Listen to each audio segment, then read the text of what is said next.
So I told a friend of mine today that I really admire her relationship, or what I see as a third party outside of the day to day of their situation, because sorry, it seems like she has not given up what makes her unique, what makes her, like the core of who she is, certain aspects of herself, in order to make this relationship with her husband work. And I think that that's really beautiful. They've been together 10 years and they've been married for two.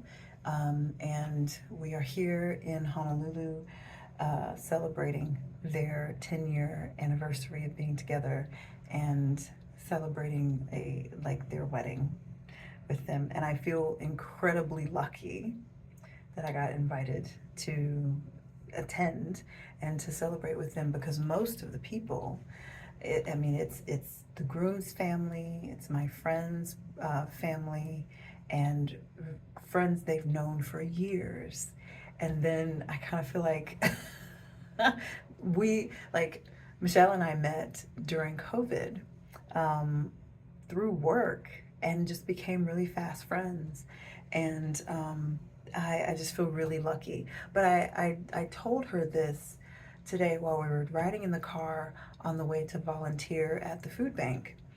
And I remember just kind of feeling like, this is one of the things that, if I'm honest and transparent, I'm terrified of when it comes to long term commitment, is that I have not seen a relationship between a man and a woman where the woman is not giving way more than the man is in the situation. And by that I mean like giving of herself, and relinquishing certain aspects of herself in order to make the relationship work with the guy. And I feel like with my friend Michelle, I don't see that. I don't see that as much. Obviously, every relationship has its quirks. You're dealing with another human being. People are flawed, whatever. But it seems like her husband is ready to meet her where she is, right? And she gives that same energy with him. And I think that that's really, really beautiful. And so I I'm looking at their relationship, and I'm looking at their friends, and like the community that they've created for themselves, and it is giving me so much inspiration and so much hope, because as a woman who's been single most of my life, and um, you know, been traveling and living how I want to live, I would eventually really love to be in a relationship. But one thing I have already made clear for myself is that I have no interest in changing the essence of who I am, um, to make a relationship work. Because what's the point? Like, what's the point? Then that person is not falling in love with you, they're falling in love with whatever image that you have set up for them, right?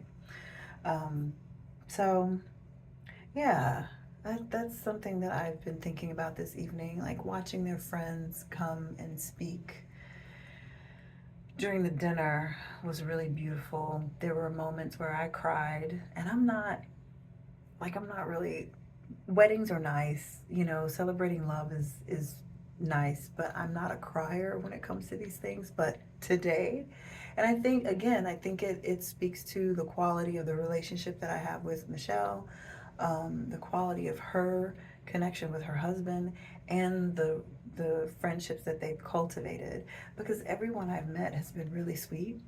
And I love the fact that they have a really diverse friend group too. That's another thing that speaks to me, as someone who grew up in the South and grew up around certain ignorance. You know, to have friendships that are diverse is really, really important to me. Oh my goodness. But yeah, I that's one of the things that I've been thinking about a lot since I've been here. I'm a solo traveler. But a part of what makes solo voyaging so beautiful is the people you meet along the way.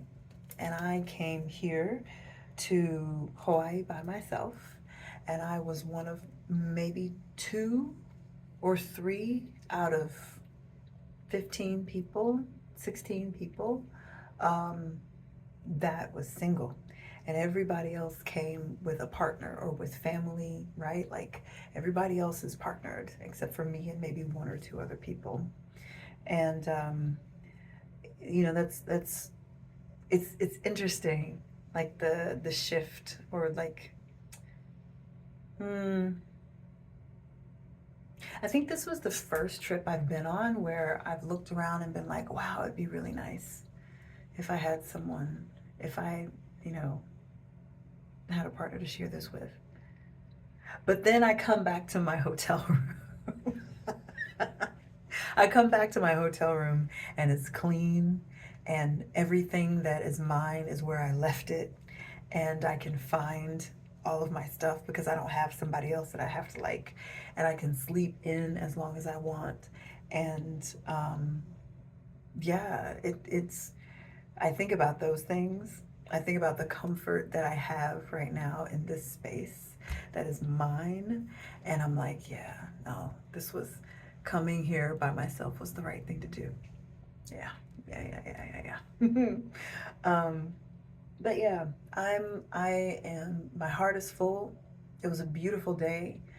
Um, Michelle and Nick are incredible people, and I'm so looking forward to continuing my friendship with them and continuing to see them grow and thrive in their relationship, because it inspires the hell out of me. When I tell you Michelle is herself, she is 100, like 110% herself. And that man just embraces, seems to anyway, embrace everything about her. And another thing that I'm thinking about too is, I don't know if you guys saw that meme on TikTok where it says like, black women who are in relationships with white men seem to be really happy and seem to be well taken care of. And I'm looking at the dynamic between Michelle and her husband, and sis is sis is well taken care of. Sis is well taken care of. She's happy. She's got someone that just loves her down and really is her rock, you know. Um, and I think that is just, I think that's wonderful. That is really wonderful for her. And that is something that mm, I don't know, man. I don't know what it is, but and her, and one another thing that I thought was really beautiful too was seeing how Nick's family embraces her, because Nick is one of three boys and his brothers are all married too. Um, but it was really, really beautiful to just see how much his family, his brothers, you know, his dad and mom just really love Michelle. And I just, that is something I want too. I think it's like, mm, when you marry someone, you marry their family too. And I think one of the things that makes dating interracially or interculturally so difficult is the fear that you're going to come into a situation with this person that you love and experience harm from their family, because their family is not, it's just not on the same wavelengths. And it doesn't look like that has been the case. And if that has happened, it looks like they've been able to work through it and move past it. Um, but from what I can tell, those folks love Michelle. And I think that's everything. That's just gorgeous. And so, yeah, tonight I was really inspired. I'm inspired by their love. And I just, it gives me even more um, fortitude and even more of a desire to be in a relationship with someone that is truly a wonderful fit, a really good fit. Because we were talking in the car earlier today too about how a lot of people, a lot of folks in the older generation, like our parents' generation, they stayed together. And we glorify that, right? Like we say, oh, you've been together 30 years, 40 years. Oh my goodness, that's so beautiful. It's wonderful. And it is in a way, but it's beautiful and wonderful if y'all are both in a healthy relationship and you're not just together to stay together, because that's just what you do. You just stay together. Like, that's not ideal. I don't see any merit in that. I want I desire true companionship, true partnership, you know. And I think that uh, like this day and age, it feels really hard to come by. But then I look at my friend and her partner, and yes, please don't get it twisted.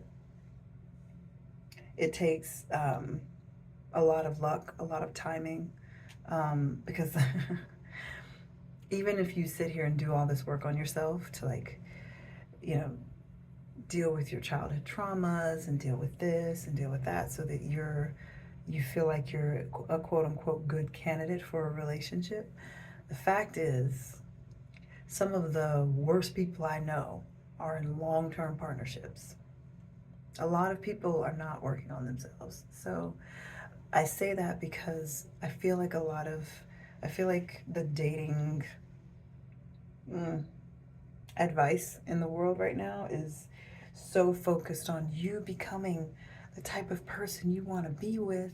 And it's like, most of these men are not out here doing this work. Most of the time, it's us women that are doing the work. Um, and so a major part of it is being in the right place at the right time. A major part of it is luck and connections, and finding yourself in places where you're doing things that you love and enjoy, and maybe you meet somebody else that you know that shares your passions.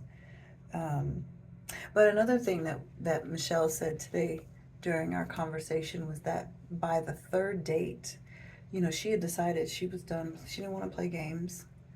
And by her third date with Nick, she was asking him like the real questions. And he was like, yo, she had me sweating. I was sweating when she was asking me these questions. But he didn't run. He didn't,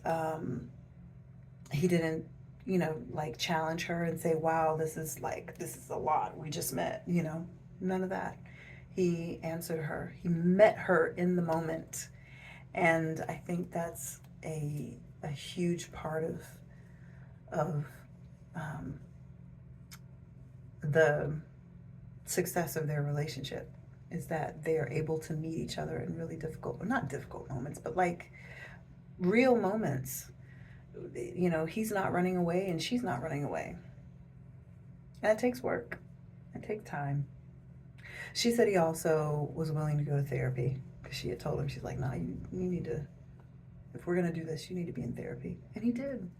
And he did. Like, she made it very clear she wanted to have a healthy relationship with someone that she could stand in the fullness of herself and be seen and be met fully, not with someone that is deflecting or defending or running away, or whatever people do to kind of keep the walls up. He was ready to meet her, and I think that's really beautiful. Like I said, I don't know any. That's really sad, actually, now that I think about it. I don't know any women who are in relationships with men where it is a true, like, equal match.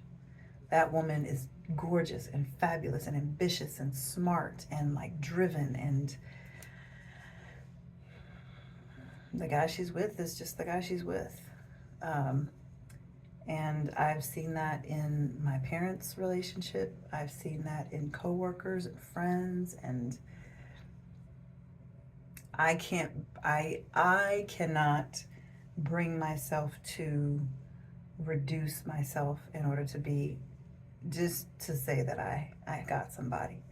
I have done that before. It's not, I can't. It's a slow death. It is a death by 1,000 cuts. And it's not worth it because the relationship ends up being trash anyway. So that's where I am. You know, I love the fact that my friend is very grounded in who she is and has found a sense of agency for herself and her own life through, within and through her relationship with Nick. And I that is not easy. But she's found a way to do it, and I think that that is just, that inspires me, you know.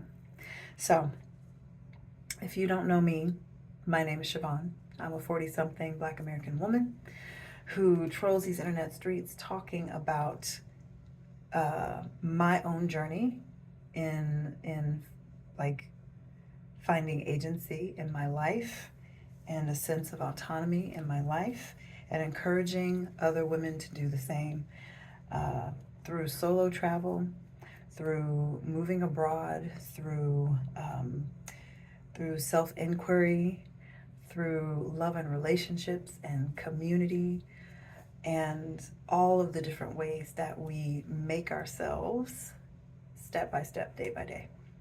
All right, y'all. See you tomorrow.